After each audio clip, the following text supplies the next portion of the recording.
எல்லாரும் நின்றுக்கிட்டு டிவிக்கேன்னு கத்துறாங்க. இது எல்லாமே எனக்கு நல்லா தெரியும், செட்டப் பண்ண ஆட்கள்.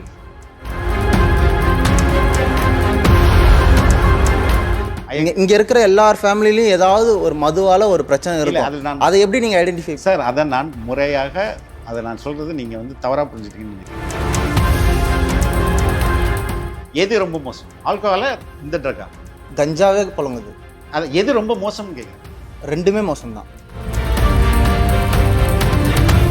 சார். ஒரு அறிக்கை வெளியிட்டிருக்கலாமே, அஜித்துக்கு வந்து இவ்வளோ பெருசா பேசினவங்க ஆகாஷ்க்கு ஒரு வந்து விட்டுருக்கலாமே, ஏன் இது வந்து ஒரு வந்து ஷெட்யூல்டு கேஸ்ட்ல நடந்த ஒரு டெத்? அப்படி இல்லை. தாவேக தலைவர் விஜய் அவர்கள் தான் இந்த 41 பேர் கொன்றார் அப்படின்னு டங் ஸ்லிப்பா சொல்றேன். அக்செப்ட் பண்ணிப்பீங்களா? பேசி முடிச்சிட்டீங்களா? சொல்லுங்க, பதில் சொல்லுங்க. திமுக திட்டமிட்டே செய்த கொலை அப்படின்னு நாங்க சொல்றோம். அதுக்கு என்ன? அந்த திட்டமிட்டு செய்த கொலைக்கு புசியானந்த் துணை நின்றாரா? 12 மணிக்கு வாங்க. என்ன சார் நீங்க பேசுறீங்க? என்னதீங்க நான் சொல்றது கட் பண்ணுங்க. இதுக்கு நீங்க ஊப்பியாவே இருந்துட்டு போயிடலாம். இல்ல சார், இல்ல அப்படி இல்ல. அவர் 4 வாட்டி நீங்க ஊப்பியான்னு கேக்குறீங்க. இது என்ன மாதிரி ஊப்பி மாதிரி நீ ஏன் சார் சொல்றீங்க? ஏன் சார் அந்த வார்த்தை வருது?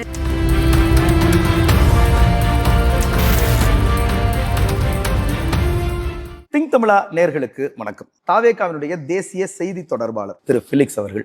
அவர்கிட்ட கேட்பதற்கு உங்க எல்லாருக்கிட்டையும் நிறைய கேள்விகள் இருக்கும். ஒன்னா கேட்கலாம். விஜய் போற இடத்துல வந்து பாட்டிலுக்கு 10 ரூபாய் அந்த மாதிரி இதுவெல்லாம் பண்றாரு. ஸோ அவர் என்ன மதுக்கு அவரோட ஸ்டாண்ட் என்ன? இப்போ பெண்களுக்கு எதிரான குற்றங்கள் வந்து மோஸ்டா நடக்கிறது வந்து நிறைஞ்ச மது போதை, மற்ற போதைகள் மூலியமாகவும் நடக்குது. அதை பற்றி அவர் என்ன ஸ்டாண்ட்? அதை பற்றி அவர் ஸ்ட்ராங்காக எங்கேயுமே சொல்லவே இல்லையே. நாங்கள் வந்தால் மதுவை வந்து ஒழிச்சிடுவோம், இல்லை வந்து இந்த மாதிரி நடக்கிற குற்றங்களுக்கு வந்து நல்ல நீங்க வந்து ரெண்டு இதையும் மிக்ஸ் பண்றீங்க. பாட்டிலுக்கு 10 ரூபான்றது கணக்கே வேற. டாஸ்மாக் வைன் ஷாப்பை ஒழிக்கிறது அப்படின்றது அதாவது டோட்டல் ப்ரோஹிபிஷன் இல்லை. அது வந்து ஒழிக்க முடியுமா முடியாமதான்றது கேள்விக்கு நான் போல. அது வேணுமா வேணாமன்றது அதான் நான் சொல்ல வரேன். அது இல்லாம அறவே இல்லாம இருக்கிறது இந்தியாவில் எந்த ஸ்டேட்டுமே இல்லை. சரி, அதை முறைதான் படுறது. இப்போ கேரளாவில் என்ன பண்ணியிருக்காங்கன்னா, இத்தனை கிலோமீட்டர்ஸ்க்கு அப்புறம் ஒரு ஒயின் ஷாப் முறைப்படுத்துறதுக்கு அவர் என்ன ஸ்டாண்ட் வைக்கிறாருன்றதை சொல்லுங்க. சார், எங்களுடைய பாலிசியில் இருக்கு. என்ன இருக்கு சொல்லுங்க. சொல்றேன் சார், அதான் சொல்ல வரேன். இப்போ கேரளா மாடல் என்னன்னா, டிஸ்டன்ஸை அதிகப்படுத்துவது, அதன் மூலம் மக்களை வந்து ரெண்டாவது நேரத்தை குறைப்பது, அதுக்கப்புறம் குடிக்கிறோம்ல சரக்கு, அது உண்மையிலே உடலுக்கு தீங்கு இல்லாத சிந்தட்டிக் மெட்டீரியல் இல்லாமல் ப்ராப்பரான நல்ல சரக்கை இருந்தாலே. அப்போ நீங்கள் வந்தால் நல்ல சரக்கு நாங்கள் கொடுப்போம். டெஃபினட்டா அதில் ஊழல் கிடைக்கும் சார். இப்போ நான் சொல்றேன் நான் வந்து நேரடியாக பாதிக்கப்பட்டோம். அதனால எங்கள் அப்பா வந்து முழு நேரம் குடிக்கிற ஆள். ஓகேங்களா? அதனால எங்களோட ஃபேமிலியோட பொருளாதாரம் வந்து ரொம்ப பின்தங்கிருச்சு. அவர் வந்து ஒரு கடை வச்சுருந்தாரு. அந்த மதுனால வந்து அந்த கடையை லாஸ் பண்ணிட்டு வந்துட்டு மறுபடியும் நாங்கள் வந்து பொருளாதாரத்தில் மீண்டு எழுந்து வர முடியல. இப்போது நாங்களாம் இதெல்லாம் பார்த்து தானே, இதெல்லாம் வெறுத்து தானே நாங்கள் ஒரு புது அரசியலை நாங்கள் தேர்ந்தெடுக்கிறோம். அப்புறம் நாங்களும் மறுபடியும் வந்து நாங்கள் அதை வந்து நல்ல சரக்கு கொடுப்போன்றது. நல்ல சரக்குன்றது இல்லைங்க. இன்னைக்கு இது நான் அட்ரஸ் பண்ண வேண்டிய விஷயம் தான். இதை விட ரொம்ப மோசமாக இருக்குது சிந்தட்டிக். இல்லை, இதை மதுவை வச்சு நடக்கிற பிரச்சனைகளையும் நீங்கள் ஐடென்டிஃபை பண்ணல. நிறைஞ்ச போதையில தான் எல்லா பிரச்சனைகளுமே நடக்குது. பெண்களுக்கு எதிரான பிரச்சனையும் சரி, குடும்பங்கள் நடக்கிற பிரச்சனையும் சரி, இங்க இருக்கிற எல்லார் ஃபேமிலிலையும் ஏதாவது ஒரு மதுவால ஒரு பிரச்சனை இருக்கும். அதை எப்படி நீங்க ஐடென்டிஃபை? சார், அதை நான் முறையாக அதை நான் சொல்கிறது நீங்கள் வந்து தவறாக புரிஞ்சுட்டீங்கன்னு நினைக்கிறேன். இப்போ இவங்க கை தட்டும் போது எனக்கு ரொம்ப வருத்தமாக இருந்தது. ஏன்னா இங்கே இருக்கிற மது, நம்ம குடிக்கிற மதுன்றது பேரில் தான் மது, உள்ள ஃபுல்லாக வந்து ஆசிட். இப்போது இங்கே போதைக்கு எதிராக ஒரு மிகப்பெரிய விழிப்புணர்வு நடத்தணும், ப்ளஸ் மருத்துவ முகாம் நடத்தணும். சரி, அது நடத்தணுமா கூடாதா? சரி, ஒவ்வொரு பள்ளிகள்லையும் கல்லூரிகள்லையும் அதற்கான ஒரு இல்ல அமைப்பை நீங்க வந்து இப்போ நாங்க வந்து வந்தா தேர்தல் மேனிஃபெஸ்டோ இருக்குல்ல, அதுல இருக்கிறதா சொல்றேன், நான் பொய்யெல்லாம் சொல்ல. ஒவ்வொரு பள்ளி கல்லூரிகளிலும் போதைக்கு எதிராக அமைப்புகளை உருவாக்குதல், அதன் மூலமா விழிப்புணர்வு ஏற்படுத்துதல், அதே மாதிரி சொசைட்டிலையும். நீங்க என்ன சொல்றீங்க? மதுனால பாதிக்கப்பட்டவங்க, அதே மாதிரி மதுவுக்கு அடிமையானவர்களை மறுவாழ்வு மையத்துல கொண்டு சேர்க்கணும், சேர்த்து சரி பண்ணணுமே ஒழிஞ்சு எந்த ஒரு அரசுமே அது வந்து பாதிக்கப்பட்டவங்களை சொல்றேன். அதுதான் சொல்றேன். அடுத்த ஜெனரேஷன், நெக்ஸ்ட் ஜெனரேஷன் எப்படி நீங்க அததான் சொல்ல வரேனே சார். இப்போ உலக நாடுகளில் மது இல்லாத நாடு ஏதாவது எந்த ஒன்று நாடுமே கிடையாது. இல்லை. அப்போ மது எல்லா நாடுகளிலும் இருக்கு. எல்லா நாடுகளிலும் ஆசிட்டை மதுவாக வைக்கிறாங்களா இல்லை மதுவாக வைக்கிறாங்களா? அது தெரியல சார், ஒவ்வொரு நாடுக்கும் மாறும். இல்லை, பெரும்பாலான நாடுகளில் மதுவாக விற்கிறாங்க. தமிழ்நாட்டில் மட்டும்தான் சிந்தட்டிக் கெமிக்கலாக விற்கிறாங்க. அதுக்கும் ஒரு தனி ஊழல் இருக்குது. அப்போ அதை முறைப்படுத்தி ஆல்கஹால் வேல்யூஸை கம்மி பண்ணுங்க. எல்லா நாடுகள்லையும் குடி அடிமைக்காக யாரும் செத்து போயிருது இல்லை. எல்லா நாடுகளையும் நடக்குது இல்லை சார். அதான் ஏன் நடக்குதுன்றதை பார்க்கணும்ல சார். அதான் சார் மது கடைகள்னால தான் இல்லை, மது கடைகள்னால இல்லை சார். பள்ளி கல்லூரிகள் பசங்கள்ட்ட இன்னைக்கு வந்து ட்ரக் நடமாடுதா இல்லையா? இருக்கு. எது ரொம்ப மோசம், ஆல்கஹாலா இந்த ட்ரக்கா? கஞ்சாவே புழங்குது. அது எது ரொம்ப மோசம்னு கேட்குறேன். ரெண்டுமே மோசம் தான். இல்லை நீங்க வந்து இப்போ வந்து நான் வந்து இப்போ 1 லட்ச ரூபாய் திருடுனா 1 ரூபாய் திருடுனா திருட்டு தானே. அதில் மாற்று தெரியல. நான் என்ன சொல்றேன், ஒரு முறை ஒரு சிந்தட்டிக் ட்ரக்கை யூஸ் பண்ணா அது அடுத்தது அவன் தன் உயிரையே மாய்த்து கொள்ற அளவுக்கு அந்த ட்ரக்கை நோக்கி போவான். சரி, அதை பத்தி உங்க நிலைப்பாடு என்ன? இருங்க சார், அதான் சார் தப்பு நடக்குது தெரியுது, அதை பத்தி நீங்க என்ன சொல்ல வரீங்க? இல்ல நீங்க ஒரு வழி சொல்லுங்க, நான் என் தலைமையிட்ட அதை இல்ல நான் என்ன சொல்றேன்னா, நீங்க வந்து ஒரு மாற்றுன்னு நீங்க வரீங்க.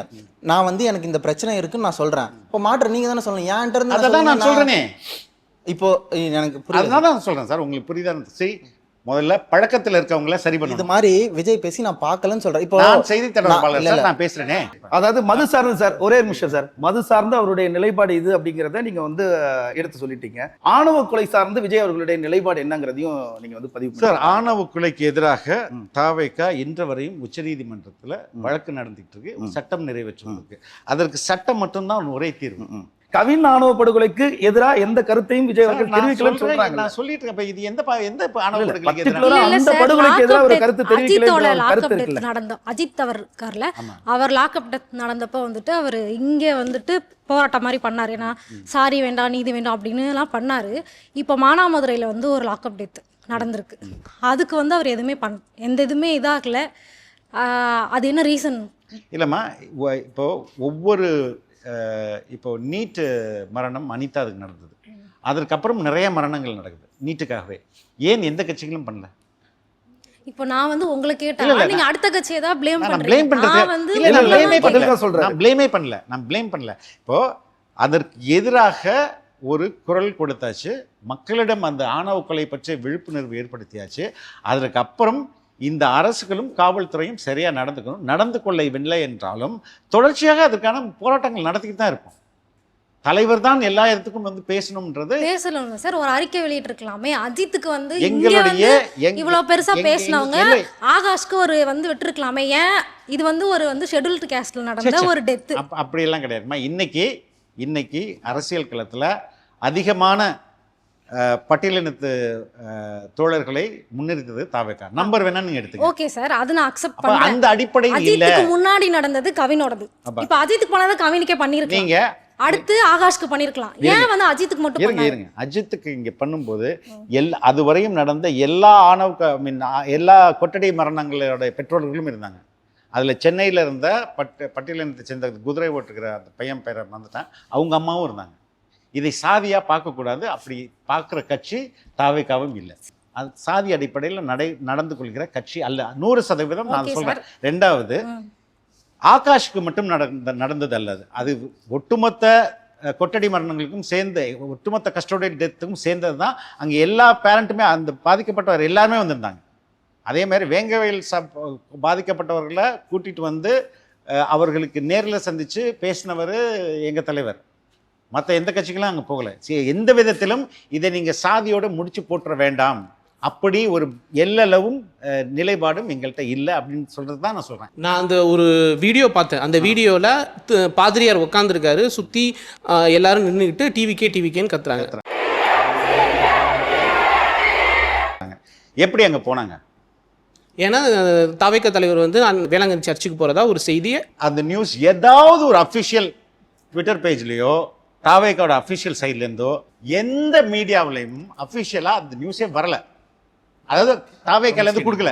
அது எல்லாமே புரளி, ஃபேக் நியூஸ். அந்த ஃபேக் நியூஸ் எதுக்கு பரப்பப்படுது? வேணும்டே அங்கே மாப் வரணும். மாப் வந்து சார் ரொம்ப சிம்பிள் சார். அப்படி ஒரு நியூஸ் உண்மைன்னா நாகப்பட்டினம் எஸ்பி ஆஃபீஸ்லேருந்து போலீஸ் இறக்கிருப்பாங்க. அப்படி எதுவுமே வரலாமா? எல்லா ஊடகங்களும் அந்த பொய் செய்தியை பரப்புச்சு. அங்கே உள்ள மக்கள் போயிடறாங்களா இல்லை ஆள் செட்டப் பண்ணி போனாங்களான்னு யாருக்குமே தெரியாது.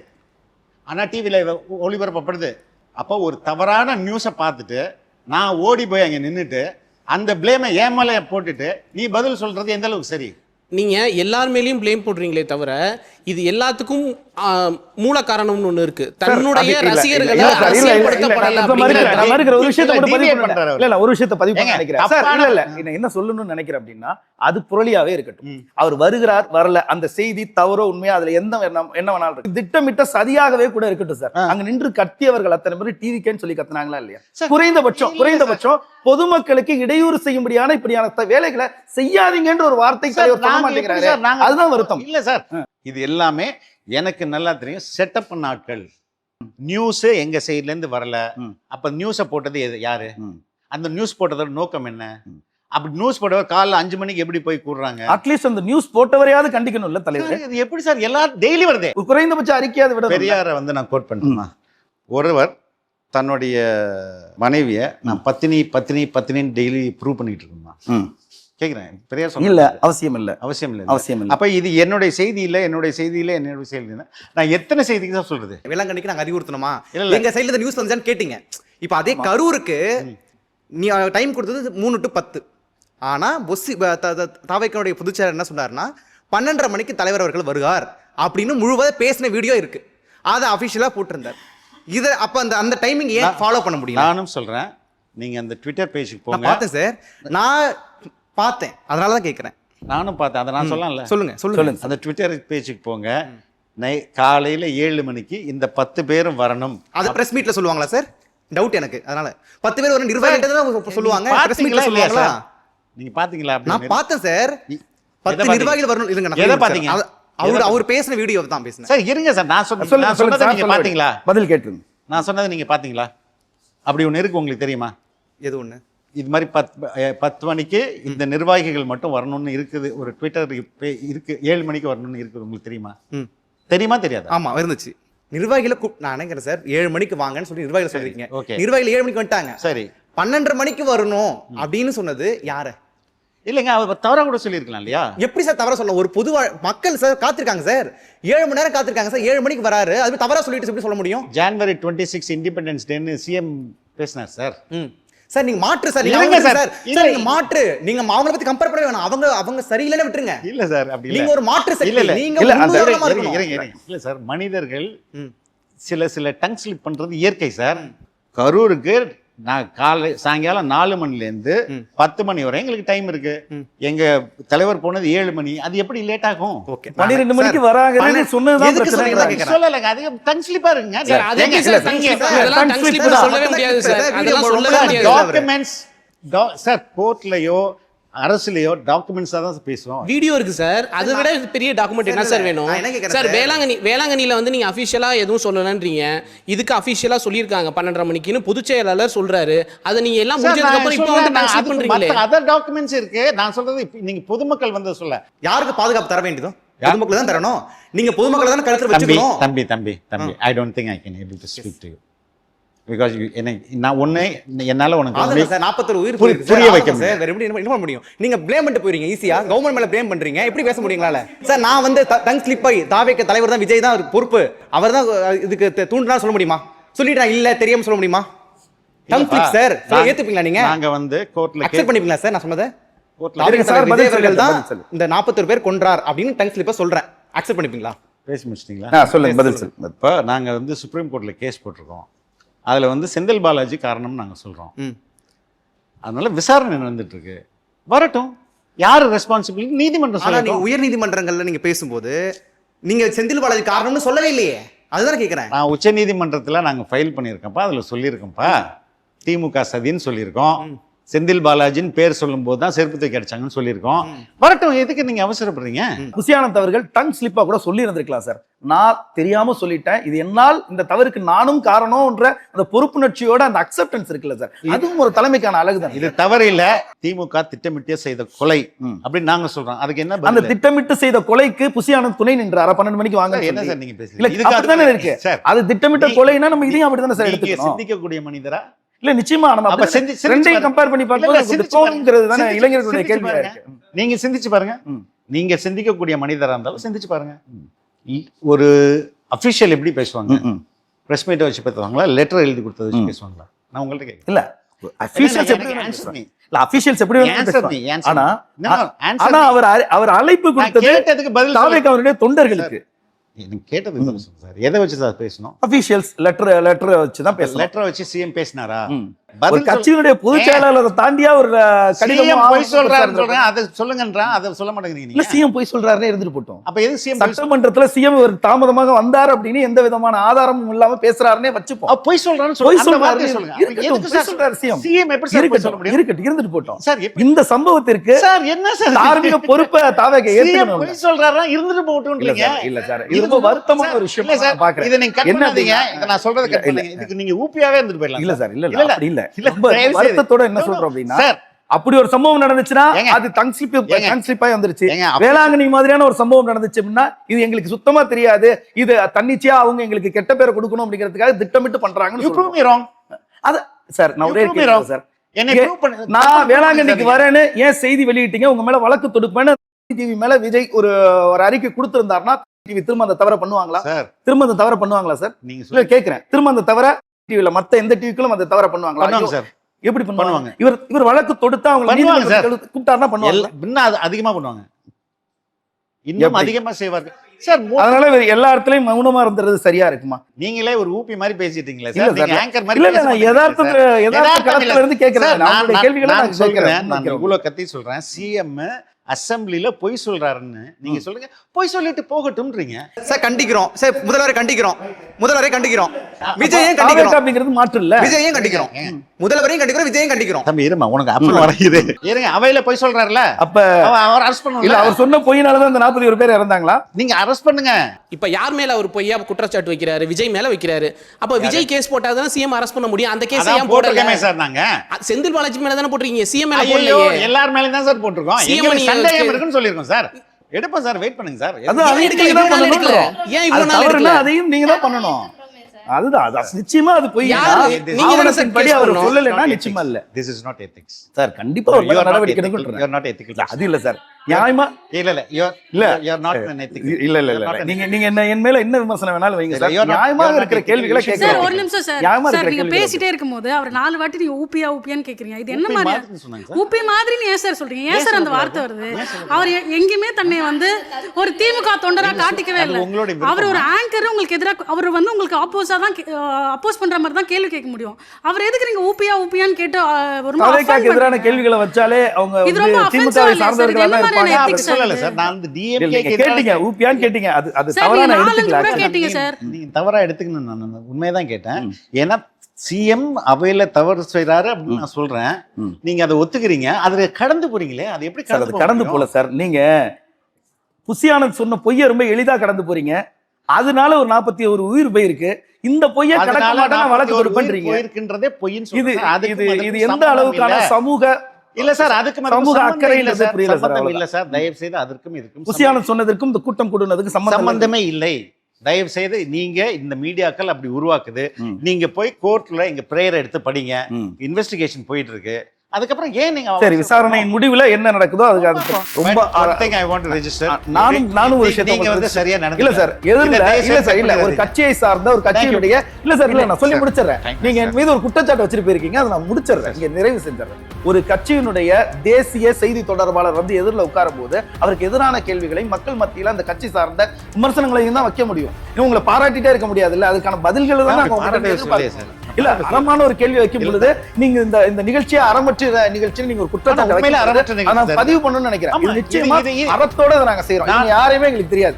நீங்க யாரையுமே எங்களுக்கு இதுக்கு முன்னாடி பார்த்தது அவங்கள நான் சொல்லவே உங்களிடம் கேள்வி கேட்பதற்கு வாங்கன்னு நாங்க ஒரு பதிவு போட்டோம்னா அதுல வந்து அவங்கள ப்ளேமே பண்ணல சார். சார், நானும் அவர்களில் ஒருவனாக தான் சார் உங்கள்ட்ட கேள்வி அவங்களில் ஒருவனா நீங்க இருக்க கூடாது சார். ஏதாவது ஆளுங்கட்சி சார்பா நீங்க பேச கூடாது. அப்படி நடுநிலையா இருக்கணும் சார். உங்களுக்கு எதிரான கேள்விகளை தான் இல்ல முன்வைக்க சார், நீங்க முடியும். நடுநிலையா அது உங்களை காயப்படுத்தி இருந்துச்சுன்னா கண்டிப்பா காயப்படுத்தல. இல்ல